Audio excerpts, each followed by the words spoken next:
মাছ ভাজা বসিয়ে টকের মধ্যে ওলকপি দেবো। তো ওলকপিটাকে কেটে নিচ্ছি, ওলকপি আলু দুটোই দেবো।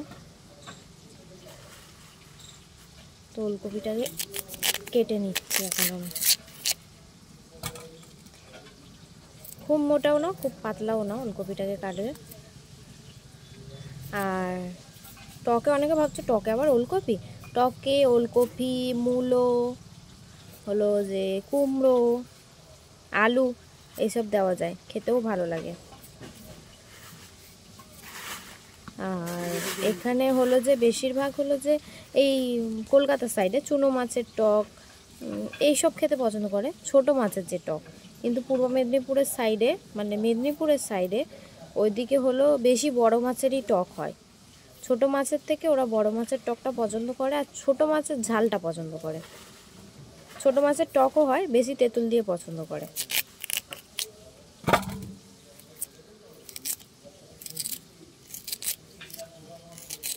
এবার যেহেতু আমার মামার বাড়ি পূর্ব মেদিনীপুর, তা ওখানকার এই টকটা আমিও খুব পছন্দ করি। তাই আমি কি করে টক রান্না করছি তোমাদের সাথে শেয়ার করছি।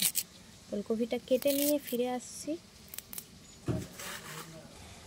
এখানে আমি একটা আলু দেবো, আলুটাকে ছাড়িয়ে নিয়েছি। বেশি আলু দেবো না, কারণ ওলকপি দিয়েছি তাই বেশি প্রয়োজন নেই।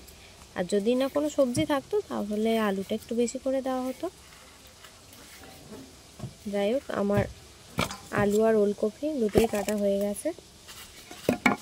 এবারে টকে যে বাটাটা পড়বে সেটা মানে করে নেবো, বেটে নেবো মশলা। তো দেখতে থাকো। মাছের টকে বসিয়েছি। তো এটা হলো শসা মাছ, সমুদ্রের মাছ। তো প্রথমে এগুলোকে ভেজে নেবো কড়া করে।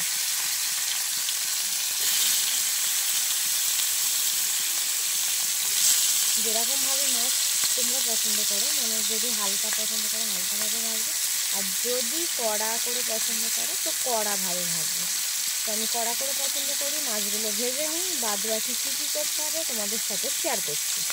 কিছুটা 5 ফোড়ন দিয়ে নিচ্ছি। কেউ সর্ষে চাইলেও ফোড়ন দিতে পারো, বাট সর্ষের চেয়ে আমি বলবো 5 ফোড়নটা দেবে, টেস্টটা বেশি ভালো লাগবে। এবার ওলকপিগুলো আলুগুলো দিয়ে দিলাম।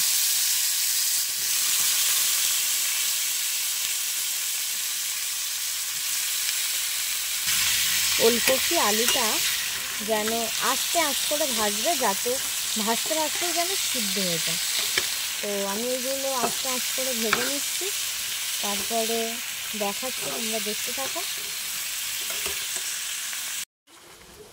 এখানে টকে দেওয়ার জন্য আমি আমাদা আর সর্ষে বাটবো।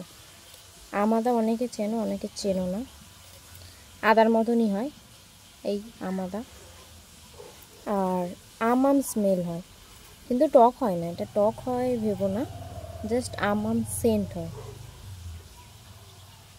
ওই ডালের পকোড়ার দোকানে যেই চাটনিটা দেয়, এ আমাদার চাটনি দেয়।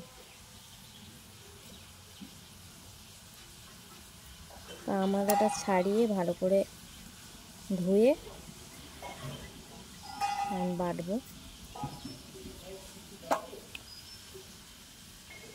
আমি আমাদাটা ছাড়িয়ে নিয়েছি। যতটা মানে টক বানাবে, মানে যতগুলো মাছের বানাবে সেই রকম পরিমাণ অনুযায়ী দেবে।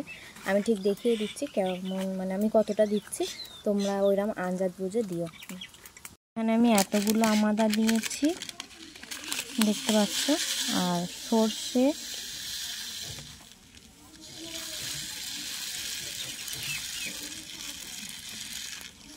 এতটা নিয়েছি। আর বেশি দেওয়া যাবে না, মানে খুব বেশি দিলে সেরকম ভালো যে টেস্ট হয় ওরকম কিছু না। আর সর্ষেটা তরকারিটা যাতে একটু গাঢ় গাঢ় হয়, আর সর্ষেরও তো একটা টেস্ট আছে, তার কারণে দেওয়া হচ্ছে। আর আমাদাটা স্মেলের জন্য দেওয়া হচ্ছে। তো দেখো সম্পূর্ণ ভিডিওটা, আমি আমাদা সর্ষেটা বেটে নিয়ে ফিরে আসছি।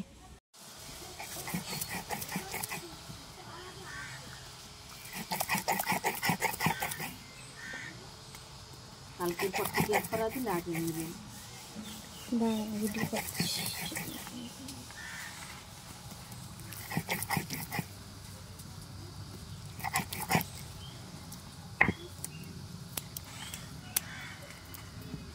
মশলা বাটা হয়ে গেছে।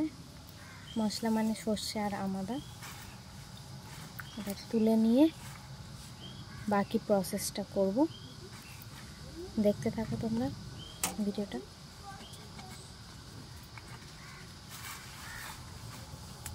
এটা যতটা ভাজা হয়েছে তারপরে বাদবাকি জল দিয়ে নেব। আর যতটা সিদ্ধ হওয়ার হয়েছে ওই জলটা দিয়ে আর বাদবাকি সিদ্ধটা করে নেব। যতটা পরিমাণে তোমরা ঝোল খাবে ততটাই জল দেবে। তো আমি এতটা জল দিলাম, আর লাগলে পরে দেব। তো দেখতে থাকো আর কি করছি। টকটা অন্য কড়াই ট্রান্সফার করে নিয়েছি, মানে বড় কড়াই ট্রান্সফার করে নিয়েছি, কারণ হলো যে ওর মধ্যে হবে না। এবারে কতটা পরিমাণের আমশি দিচ্ছি তোমাদের দেখাচ্ছি।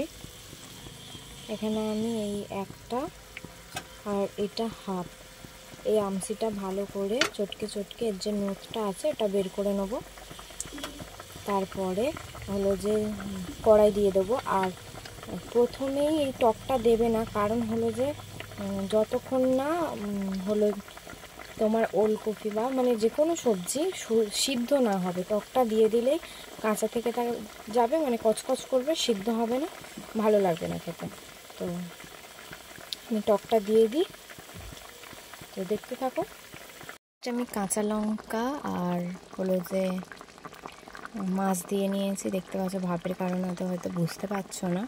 যাই হোক, এখানে আমার টক রেডি হয়ে গেছে। তো খাও, পিও আর মজে করো। আর হলো জানিও টকটা তোমাদের কেমন লাগলো। একবার অবশ্যই বাড়িতে তৈরি করে দেখো, খুব ভালো লাগবে আশা করছি।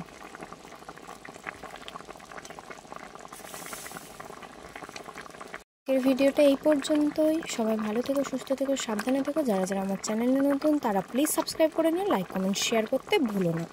টাটা।